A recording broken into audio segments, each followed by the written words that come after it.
যে 2024 সালে বাংলাদেশে যে ফ্যাসিবাদ বিরোধী আন্দোলন হয়েছে জুলাই আগস্টে, সেই আন্দোলনে যখন 19শে জুলাই ছাত্র জনতার উপর নির্বিকারে গুলি বর্ষণ করা হয় এবং হত্যা করা হয়, তখন আমাদের যে প্রবাসী বাংলাদেশিরা আছেন তারা ইউএইর, সংযুক্ত আরব আমিরাত, সৌদি আরবের বিভিন্ন জায়গায় তারা সংহতি জানিয়ে একটি আন্দোলন করেন।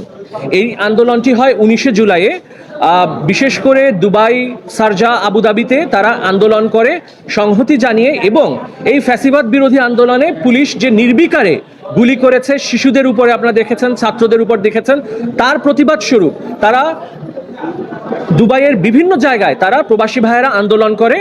এবং পরবর্তীতে আপনারা জানেন যে এটি বিশ্বের বিভিন্ন আন্তর্জাতিক গণমাধ্যমে এটি রিপোর্টেড হয় যে এই আন্দোলনের ফলশ্রুতিতে দুবাই সরকার, বিশেষ করে সংযুক্ত আরব আমিরাত সরকার, 57 জনকে তাৎক্ষণিক গ্রেফতার করা হয় এবং 57 জনকে বিভিন্ন মেয়াদে কারাদণ্ড দেওয়া হয়, যাবজ্জীবন থেকে শুরু করে 10 বছর 11 বছর কারাদণ্ড দেওয়া হয়। পরবর্তীতে তৎকালীন আমাদের যে অন্তর্বর্তীকালীন সরকার প্রধান ডক্টর মোহাম্মদ ইউনূস, তিনি সংযুক্ত আরব আমিরাতের রাষ্ট্রপ্রধানের সাথে সাক্ষাৎ করেন এবং তাকে অনুরোধ করেন এই 57 জন বাংলাদেশি সহ যারা আন্দোলন করেছিল প্রবাসে তাদেরকে মার্সি করে দেওয়ার জন্য, মার্জনা করে দেওয়ার জন্য। ডক্টর মোহাম্মদ ইউনূসের অনুরোধে সবাইকে মার্জনা করে দেশে ফেরত পাঠানো হয়।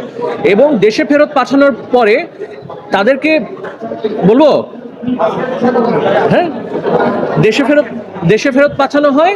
এবং দেশে ফেরত যখন পাঠানো হয়, তাদের যে ব্যাংক অ্যাকাউন্টে গচ্ছিত অর্থ, তাদের ব্যবসা, সব কিছু জব্দ করা হয় সরকার কর্তৃক। পরবর্তীতে তারা বাংলাদেশ সরকারের সাথে তারা আবেদন করে যে তারা যেহেতু ক্ষতিগ্রস্ত হয়েছে এই আন্দোলনে শরিক হওয়ার জন্য, তাদেরকে পুনর্বাসন এবং ক্ষতিপূরণের জন্য। এর প্রেক্ষিতে আপনার প্রবাসী কল্যাণ মন্ত্রণালয় অধীনে একটি বিশেষ কমিটি করা হয়, যেখানে 4 জন উপদেষ্টা ছিলেন। এই উপদেষ্টা কমিটির কাজ ছিল একটি ক্ষতিপূরণ তাদেরকে কেন দেওয়া হবে না এই মর্মে একটি রিপোর্ট প্রদান করা, কিন্তু অদ্যাবধি কোনো ব্যবস্থা গ্রহণ করা হয়নি। এর ফলশ্রুতিতে আমরা রিট পিটিশন দায়ের করি।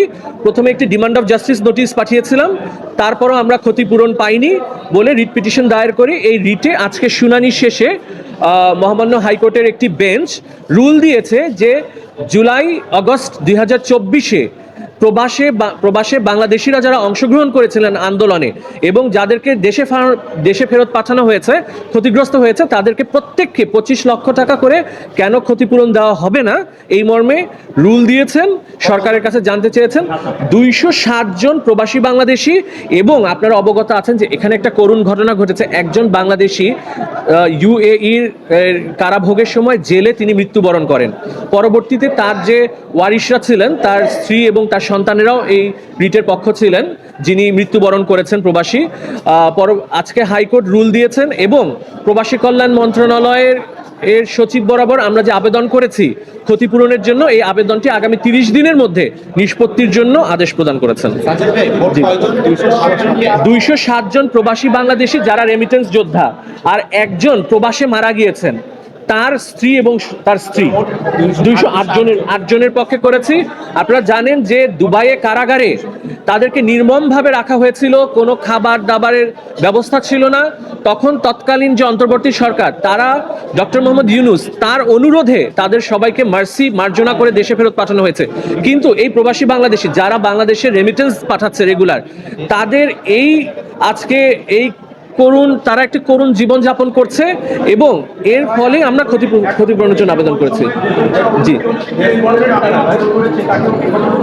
জি, আমরা 208 জন প্রবাসী বাংলাদেশি, এবং এখানে কিন্তু নির্দিষ্ট করে আমরা যে আবেদন করেছি সেখানে আসলে পিটিশনাররা আছে, কিন্তু অন্য কেউ যদি ক্ষতিগ্রস্ত হয়ে থাকেন তিনি যদি দেখাতে পারেন, কারণ আমি একটু ক্লিয়ার করছি, এখানে যে 208 জনের পক্ষে আসছি, 208 জনকে সরকার স্বীকৃতি দিয়েছে, সার্টিফিকেট দিয়েছে যে জুলাই আগস্ট 2024-এ আপনাদের অবদানের কারণে বাংলাদেশ সরকার আপনাদেরকে জুলাই যোদ্ধা হিসেবে স্বীকৃতি দিচ্ছে। আমাদের প্রত্যেককে সার্টিফিকেট দিয়েছে এবং আমাদের যে অবদান এটি সরকার স্বীকৃতি করার পরও অদ্যাবধি আমরা কোনো ধরনের ক্ষতিপূরণ পাইনি। আমাদের পরিবার সহ নিঃস্ব জীবনযাপন করছে। এর প্রেক্ষিতে আসলে রিটটি দায়ের করা হয়েছে।